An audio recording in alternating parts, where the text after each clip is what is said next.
ನನ್ನೆಲ್ಲ ಸೆಲೆಬ್ರಿಟಿಗಳಿಗೆ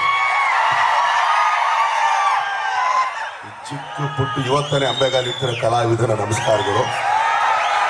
ಮೊದಲನೇದಾಗಿ ಸಿನಿಮಾಗಿಂತ ಹೇಳಕ್ ಮುಂಚೆನೆ ಇವತ್ತಿಲ್ಲಿ ಇಡೀ ನಮ್ಮ ಚಿತ್ರರಂಗದ ಎಲ್ಲ ಸೂಪರ್ ಸ್ಟಾರ್ಗಳು,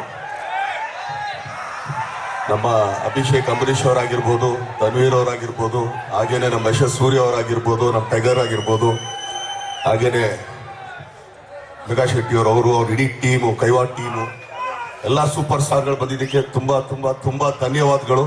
ಯಾಕಂದ್ರೆ ನಮ್ಮ ಚಿಕ್ಕ ಸಿನಿಮಾಗೆ ನಿಮ್ಗಳ ಸಪೋರ್ಟು, ನಿಮ್ಮ ಪ್ರೀತಿ, ನಿಮ್ಮ ಪ್ರೋತ್ಸಾಹ, ನಿಮ್ಮ ಆಶೀರ್ವಾದ, ಹಾಗೇನೆ ನಿಮ್ಮ ತುಂಬಾ ನಯವಾದ ಪ್ರೀತಿಯಾದ ಮಾತುಗಳಿಗೆ ನಾನು ಫಸ್ಟ್ ನಿಮ್ಗಳಿಗೆ ಥ್ಯಾಂಕ್ಸ್ ಹೇಳ್ಬಿಡ್ತೀನಿ. ಯಾಕಂತಂದ್ರೆ ನೀವು ಇಷ್ಟೊತ್ತಿಲ್ ಕೊಟ್ರಪ್ಪ, ನಮ್ಗೆ ಯಾಕಪ್ಪ ನಮ್ಮನೆ ಹಿಡಿತೀರಾ? ಬಡ ಕಲಾವಿದ ಮೇಲೆ ಸ್ವಲ್ಪ ಪ್ರೀತಿ ತೋರಿಸ್ಕ. ಯಾಕೆ ಅವರೆಲ್ಲ ದೊಡ್ಡ ಸೂಪರ್ ಸ್ಟಾರ್ಗಳು, ನಾವು ಈಗ ತರ ಬೆಳೀತಾ ಇದೀವಿ. ನಮ್ಮನ್ನ ಅರ್ಸಿ ಅಂತಂದ್ರೆ ನಮಗೆ ಕಾಲು ಎಳಿತಾರಲ್ಲ, ನ್ಯಾಯನ ಧರ್ಮನ ಹೇಳಿ.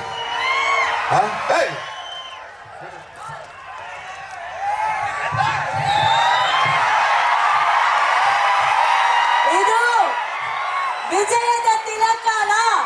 ಅದಕ್ಕೆ ಎಲ್ಲರ ಪರವಾಗಿರುವ ದರ್ಶನ್ ಸರ್ ಅವರನ್ನ ತೋಳಲಿಟ್ಕೊಂಡು ಮೆರೆಸ್ತಾ ಇದ್ದಾರೆ.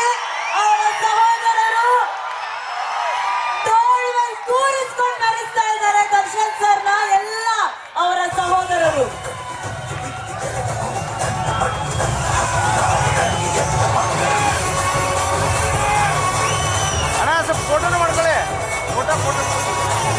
ನಿಜವಾಗ್ಲೂ ಅವ್ರು ಎತ್ತಷ್ಟು ದೊಡ್ಡ ನಾವಲ್ಲ ಸ್ವಾಮಿ. ಪಾಪ ಆಕ್ಚುಲಿ ಅವ್ರನ್ನ ನಾವೆತ್ಬೇಕಷ್ಟೇ. ನಾವೆಲ್ಲ ಸಣ್ಣ ಸಣ್ಣ ಕಲಾವಿದ ಆದ್ರೂ ಕೂಡ ಸಾಯೋವರೆಗೂ ಈ ಪ್ರೀತಿನ ಹಿಂಗೆ ಉಳಿಸ್ಕೊಂಡು ಬೆಳೆಸ್ಕೊಂಡು ಸದ್ಯಕ್ಕಿದ್ರದ್ದು ಯಾವ್ದು ಕಣ್ ಬೀಳ್ದಿರ್ತೀರಿ ನಾವು ಹೋಗ್ತಾರಣ. ಈಗ ಏನಕ್ಕೆ ಉತ್ತರ ಕರ್ನಾಟಕ ನಾವು ಸದಾ ಬರ್ತೀವಿ ಅಂತಂದ್ರೆ ಇದೊಂದು ಹೃದಯ ಇದ್ದಂಗೆ ನಮ್ಗೆ.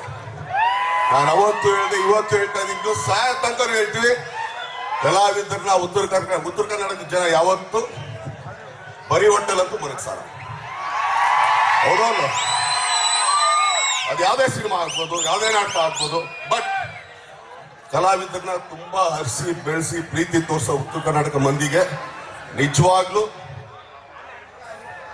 ಮೈಯಲ್ಲಿರೋ ಚರ್ಮ ತೆಗೆದು ಚಪ್ಪಲಿ ಮಾಡಾಕಿದ್ರು ಕಮ್ಮಿನೇ ನಾವು ಪ್ರತಿಯೊಬ್ಬ ಕಲಾವಿದರು. ಯಾಕಂದ್ರೆ ಎಷ್ಟು ಕಲಾವಿದರು ಮಾಡಿದ್ದಾರೆ ಅಂತ ಹೇಳೋದಕ್ಕೆ ನಾನು ಲಾಸ್ಟ್ ಟೈಮ್ ಕೂಡ ಹೇಳಿದೆ. ಸೊ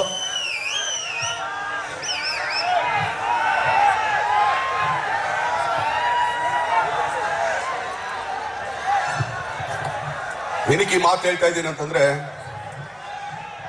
ಇವತ್ತು ಕಾಟರ ನೀವೇನ್ ನೋಡಿದ್ರಿ ಈಗ ಟ್ರೈಲರ್,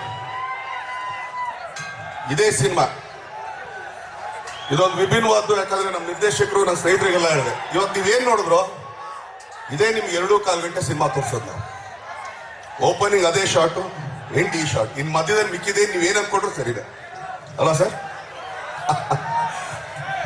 ಏನಕ್ಕೆ ಅಂತಂದ್ರೆ ಈ ಸಿನಿಮಾದಲ್ಲಿ ಇಂದಿರಾ ಗಾಂಧಿ ಪೀರಿಯಡ್ ಅಲ್ಲಿ ನಡೆದಂತ ಒಂದು ನಿಜವಾದ ಘಟನೆ ಅದು. ಉಳುವವನೇ ಭೂಮಿ ಒಡೆಯ ಅಂತ ಹೇಳಿ ರೈತರಿಗೆ ಒಂದು ದೊಡ್ಡ ಕಾಯ್ದೆನೆ ತಂದ್ರು.